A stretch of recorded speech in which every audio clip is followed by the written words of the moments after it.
I played the first 2 hours of Crimson Desert so you didn't have to. Here are my thoughts, but first, here's the intro. Video games are expensive. But according to Steam's refund policy, Valve will issue a refund for any game you buy so long as it's been played for less than 2 hours. So I figured I'd play some games I've never tried before and review them based on first impressions alone. If for any reason a game doesn't impress me within the first 2 hours, I'll be refunding it. Welcome to today's episode of the Steam Refund Review.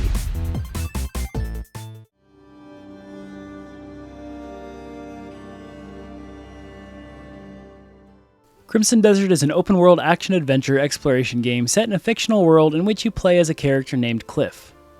While the character's name is kinda lame, the game itself looks pretty darn cool and everyone has been talking about it lately, so I had to give it a try. The Steam description for the game reads, Crimson Desert is an open-world action-adventure set on the continent of Pewell. Pewell? Join Cliff on his journey to rebuild the Greymane faction and to save the land from a looming threat. From vast wilderness and cities to ruins, and the mysterious abyss, forge your path through battles and discovery. Alright, now I've played a lot of action-adventure games in the past that I've enjoyed, so I'm hopeful that this one can also become another one of those. And I better enjoy it because it was $70 freaking. Good thing I can refund it if I'm not enjoying it. So far the game has only a 67% positive rating on Steam, yikes. But with only around 5,000 reviews as of writing this, so that could change pretty quickly. It also has a current Metacritic score of 78 so far, so I don't know, maybe it's not all it's cracked up to be, but let's jump in and see if that's true or not.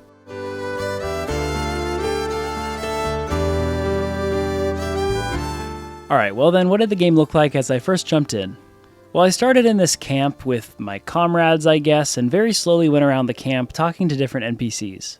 Eventually I went inside this hut to go eat some dinner before getting ambushed by a rival tribe. The tribe ended up killing my tribe's leader, and then subsequently seemingly also killed all my friends off one by one. I learned the basics of combat while trying to stop this black bear tribe as they were called, and in the end, I not only failed in saving my friends, but failed in saving myself? Yeah, my character seems to literally die in the beginning here, so we're off to a good start. After getting revived by a mysterious entity, I guess, I end up washing up on the shore of a river and being saved by some dude. That's essentially a breakdown of the first 15 minutes or so, and my initial thoughts going into these first 15 minutes were pretty mixed. I feel like so far the story is pretty confusing, the combat is just so-so, and the controls are honestly god-awful, so I don't know. Also the dialogue is slow. Well hey, good thing this isn't the 15-minute review, huh? Let's break down the game with the remaining hour and 45 minutes I have left to see if the game gets any better than the opening was.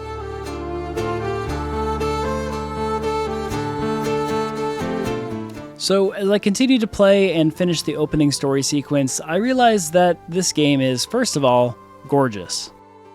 It seems that exploration is going to be a huge part of this game, and the environments around me looked so sprawling and like huge areas with distant cities and biomes to explore, and I suddenly got excited about the game's potential when seeing all this.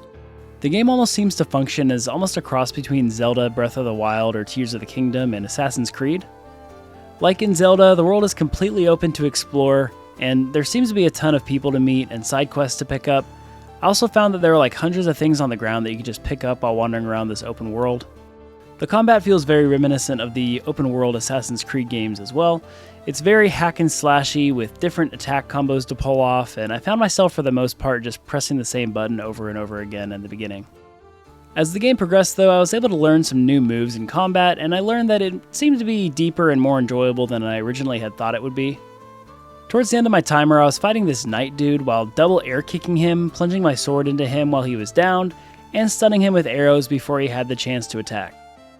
This fight, in my opinion, was epic and really showed me that maybe there's more to this game than I thought, as far as combat's involved. Aside from the exploration and fighting, I also discovered that the game has some puzzle-solving mechanics. I gotta say, the very first puzzle I encountered in the sky section was super confusing. It introduced me to way too much at once, and I feel like the directions for what I was supposed to do to complete the puzzles was extremely vague. I did start to figure it out though, and I realized that this aspect of the game, like exploration, seems to be pretty similar to Zelda as well. I essentially got this like Ultra Hand ability to let me move big things around, learned this focus punch thing, and later on learned some other skills like the one that lets me lift up this big stone wall, I guess. Initially, like I said, I was super overwhelmed by all the mechanics, but as soon as I started to get used to everything more, I started enjoying the gameplay a ton more. Something that I never grew to enjoy about this game in the first 2 hours though is the controls. They are simply just bad. There are so many different button combinations that if I chose to not refund this game, if I play it again later, I can guarantee that there will be at least 4 to 5 button combinations that I forget about or can't remember how to do. I mean, it's cool that there are so many different actions to perform, but this is just straight up unintuitive. I will also say that I learned pretty quickly that the inventory management system is also pretty terrible. It felt like you had to press like 5 different buttons to do one simple task like inspect an item. Anyway, let's move on to the next aspect of the game. So this game's story wasn't immediately clear to me, but like I said, my character Cliff seemed to die at the beginning of the game, but was somehow magically revived by some unknown force. I go to the city after waking up next to the river and start completing menial tasks to which the individual I completed the task for would disappear in this cloud of fairy dust. After making a few NPCs go poof into this fairy dust, I walked through some portal and was taken to the sky where I learned those spirit powers I was talking about. All this spirit stuff was pretty weird and confusing, but it's cool that these spirit guys gave me some new powers. I think the main overarching story beat hinges on me being the very last of the Greymane tribe and trying to either recreate my tribe, find surviving members, or get revenge on the Black Bears for killing my tribe. Maybe all 3? I'm not sure, but me being a surviving Greymane was made very obvious to be a big deal for some reason or another. So we'll see what happens, I guess. Alright, now on to graphics. Man, this game is absolutely freaking gorgeous. I don't think it's perfect like it was kind of touted to be, but the open world is massive and the draw distance, honestly, it seems like it's infinite. There seems to be so much to see, and all the environments that I explored were full of foliage and wildlife and people and detail. The only reason I say that it's not perfect is because some of the NPCs looked kind of awkward or didn't quite convey the right expression when talking. NPCs aside though, this may be one of the most gorgeous video game worlds that I've ever seen, but it's hard to tell based on just my first 2 hours. Alright, and lastly, the sound design was also really good in my mind. The clanging of swords and NPC voices and accents and soothing music was all really good. I especially liked the music that played when I was following this cat around, as well as the epic music that played when I was fighting this big scary knight at the end. I think the only complaint I have about sound design so far is repeated voice lines from enemies during combat and a few awkwardly timed NPC voice lines. Also, it sucked that the cool music would cut out when in menus or when bringing up a tutorial message, which completely killed the vibe for me a couple times.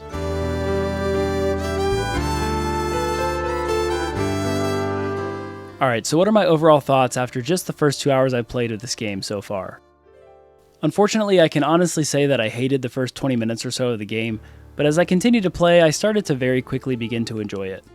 Actually, I think towards the end of my 2 hours, I might even say that I was starting to fall in love with it.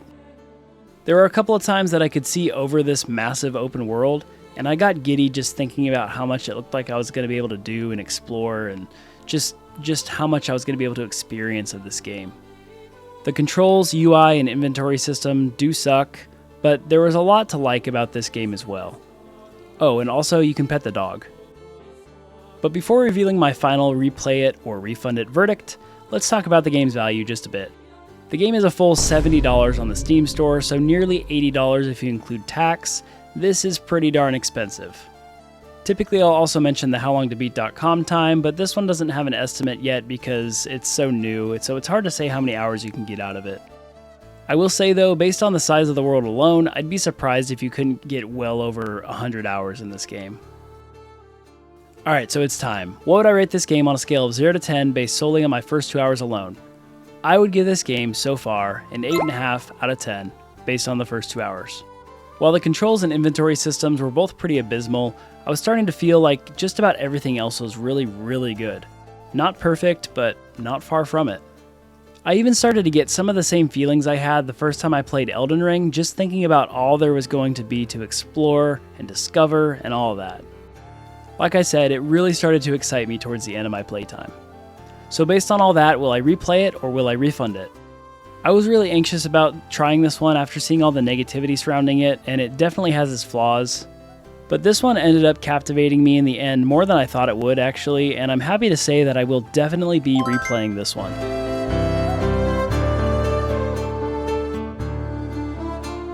Alright, let me know what you think of the game or the review itself in the comments. Tell me what other games you want to see me play in this format, and I'll see y'all in the next video. Okay, love you, bye.